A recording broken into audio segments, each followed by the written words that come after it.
Hey guys, it's Heather at Homeschool Culture, and I am part 4. So I am literally doing 4 videos. I can't remember now how many I'm doing for my whole experience with Scottish Rite. I am working, this is the last one, I'm working with some accommodations and recommendations they gave me for a student who might have a learning disability in math, or what they also is known as Dyscalculia or Dyscalculia. So I'm gonna go ahead and get started. I want this to be short. This is probably the one that I have incorporated so far and seen the most improvement in. And I'm excited to share all of this with you. Now, the very first thing is, and just so you kind of get a background, so my child can definitely go in and, like if he can take, a 4 or 5 digit number and subtract a 4 or 5 digit number and be able to go in and borrow and do all that. He knows how to do those things. It's just remembering those basic facts. Sometimes he lacks in, and it's one of those things, and maybe your kiddo does this. One day he'll remember it and the next day he won't. And so it's like, okay, yesterday I remember that 17 minus 9 is 8. And then today I will sit there and I'll just sit there for 30 seconds. So he's wasting so much brain power on trying to figure it out. Sometimes they try to figure it out ways that really aren't productive. And it just is hindering him. And so one of the things that they suggested, and this is something that really, it was hard for me to wrap my brain around, was to give them facts, like a chart of facts. I'll show you it here. And I literally just found this online. So they didn't give me this, I just found it online. So for instance, if he's doing 17 minus 9, then he'll go to the 9s, he'll go to 17 minus 9, and he'll see that the answer is 8. So my first response was, well, that's cheating. His first response, when I first was like, okay, buddy, we're gonna try something new. He's like, Mom, I'm pretty sure that's cheating. You're gonna feel like it's cheating. This is what the diagnostician at Scottish Rite said. I said, is he ever gonna learn math facts? And she's like, well, the more you do them, the more that rote memory, he's gonna, yes, eventually he'll get them. She's like, but you have to think about it this way. When he's 30 and he's doing his taxes, he's going to be using a calculator. But he knows how to do his taxes. So yes, he's using a calculator to do the taxes, but he knows how to do the taxes. So it's kind of the same concept. Like he knows how to take, a 4 or 5 digit minus a 4 or 5 digit and borrow and do all those, right? But he needs that at this time. I don't know why the brain connects the way it does or doesn't connect. So I'm not here to tell you, I'm not here to talk about it from a scientific standpoint. All I can do is tell you that this right here, and I would have never done it by myself, has been so beneficial to him and to me and to his ability. I said in part 1 how I feel like we wasted a lot of time in math. And it was because I was like, he's gonna get it before we move on. And he still wasn't getting it. And eventually I was like, we have to move on. He would be further along if it wasn't for the fact that I was so bent on, no, he's not going to, to use something like that. He's just gonna learn it. I learned it, he's gonna learn it. And that's not reality for everybody. And so take it or leave it, but I'm telling you right now, I'm not talking about a first grader or a kindergartner who it might be, we're talking about a 4th grader. And so, yes, there's going to be a time where you're going to have to, but over time you'll see, again, they know it one day and they don't know it again. These are telltale signs that the connections aren't there for whatever reason. They also recommend so you still want to do flashcards. You still want to do things like that where he's not using that, because eventually, the more you do it, eventually those things will connect. We do this Kumon math workbooks. Right now we've done the addition and subtraction. We will do this next year because he's going into, what's he doing next year? He's going into multiplication, division, all that next year.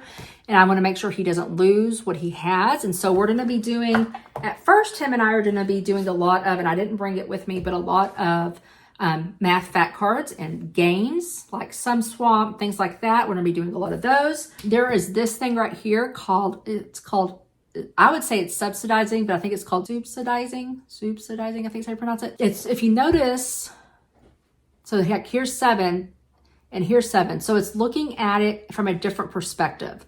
And so I'm going to try this. Is this going to work? I have no idea, but it's, it's looking at a math facts card differently. But it's us going in and having to, okay, this is what the 7 looks like. But anyways, it's going in and using like these dots instead of like just a regular, a regular number card or whatever. I don't know if it's going to work, but I'm willing to try it. So I'm going to get that out. I'm going to have to research more on that again before I go into it. Things like this that are manipulative, that are like, this would be very tactile, where he's going in and, 3 times 2 is 6. Tactile type things. Again, it's just bringing something else, another way to learn it. Oh, I will say this, for multiplication, they have tons of like things free online and things like that. We use the Classical Conversation CD and we do the songs. And so the multiplication fact song from Classical Conversations has been a godsend as well, because he's learned the song. So now he knows his math facts without knowing that he knows his math facts. And so that's just something else to think about as well, is incorporating song and music, things like that, poem, whatever, which kind of brings me into Life of Fred. And I don't know if this is going to work, but we are going to do this. And so Life of Fred kind of incorporates learning math from a story form. It's just bringing something else into the mix. And at this point, I am willing to try anything. And so I actually did this with my daughter early on, and it wasn't something that it wasn't a bad thing. It just really it wasn't like it was extra benefit, I guess. But for him, I think it will be. And I also talked about the bedtime stories math. I bought that book as well. So I'm going to try to incorporate that some. And I'm just going to do as much of outside of the box type things I can think about to help incorporate math with him. Okay, so other things they recommend is keeping a cumulative math notebook on math concepts and procedures. That's going to be definitely for older kids. Create mnemonic devices to support math procedures. Eliminate and reduce timed math facts tests, like the speed drill things. Like, that's not going to do anything for them. I mean, they're not going to be able to necessarily do it. Provide hands-on manipulatives. Things like the games also. This would be a hands-on manipulative. Relate concepts to real world experiences. Have also access to like number strips. And so when he does things, so I'll give him a sheet of like, let's say 20 math facts. And these are going to be like 16 minus 9, things like that.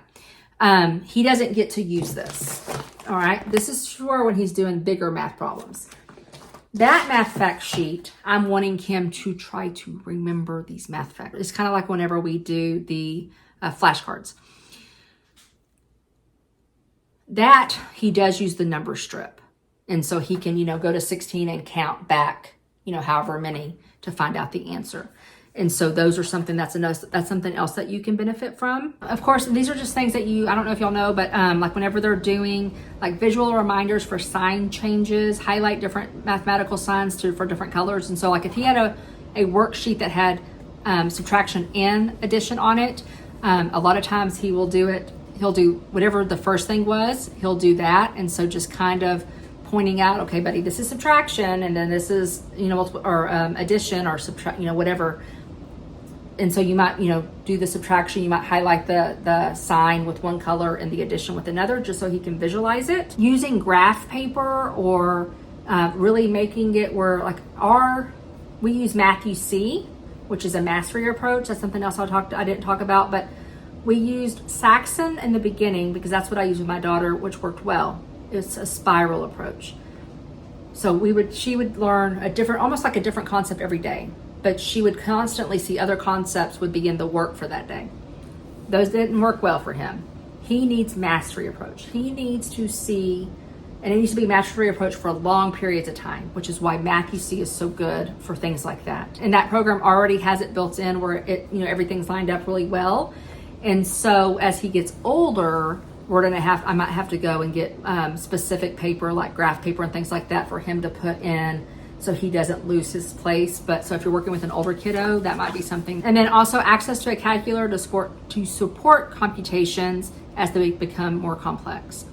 So again, it's not, as they're becoming more complex, it's not that they can't understand like the process of a, multi-step problem and like a pre-algebra or something like that, or even long division or whatever.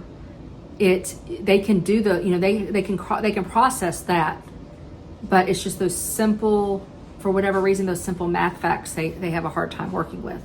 So so you don't want to take away from them being able to get through like a long division problem. You're going to give them things like this so they can easily remember those very simple math facts. I don't know why the brain works this way. I don't know why it is, but it helps. And so I'm very thankful that we went there to Scottish Rite. And I'm very thankful that, I sat and I talked to her about it. And even my concern, like I even told her, I was like, it just doesn't seem like it's right. And she's like, it's going to be what's worked for them. And so that is it. That is all I have for this whole thing. Again, this is either going to be, I don't know, part 4 or part 5. I can't remember now because I didn't want it to be so long. If you haven't seen the rest, go back. I talk about my whole process with going through Scottish Rite, the whole evaluation process. I talk about dyslexia some, dysgraphia, of course the math, and then ADD. One thing I don't talk about is written expression, because even though I plan on incorporating some stuff with written expression, I haven't really done enough research on that yet. And then as always, I'm not an expert. I am definitely not an expert. This is just what I'm taking from this. I'm going to see if it works, if it helps. If it does, I'm definitely going to share that with you in future videos. If there's anything I'm telling to you and it clicks, like, oh my gosh, my child does that, maybe I should get them evaluated. I think that's your confirmation. Then yes, you should. You should go get them evaluated. And again, it's not to give them a crutch. It's to give them the help they need so that they can, because it's not that they can't learn, they just learn different. And so I hope that helps somebody. I'm hoping this helps somebody. Just even going through it again verbally helps me. So on that note, I hope you have a super blessed day and a blessed week. And if you have any questions, then just put those down below, and I'll talk to you soon.